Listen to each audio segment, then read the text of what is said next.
Hi friends, இந்த பூ பாருங்கள். இன்னைக்கு எடுத்ததோ அப்படியே பண்ணுறேன் பாருங்கள்.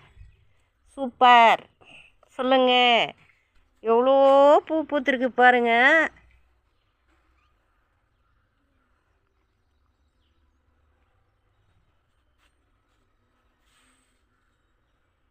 பாருங்கள்.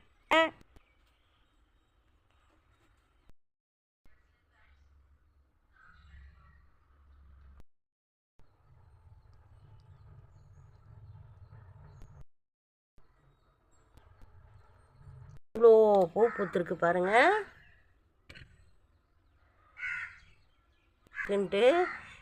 என்ன உரம் போடுறீங்கன்னு கேட்குறாங்க.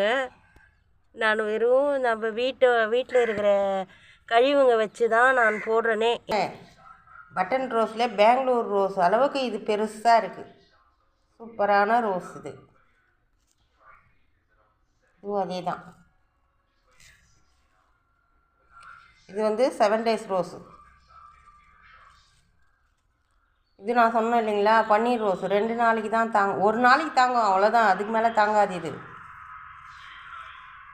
அழகு கலர் கஸ்தூரி சாமந்தி.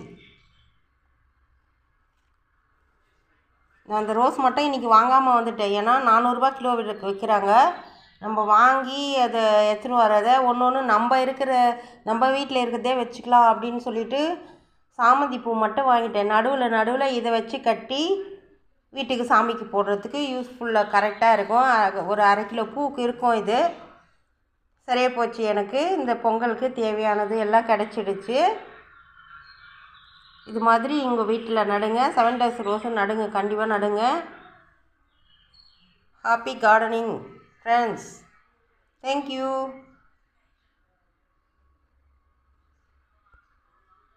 எல்லோரும் நல்லா இருக்கீங்களா? சாப்பிட்டீங்களா?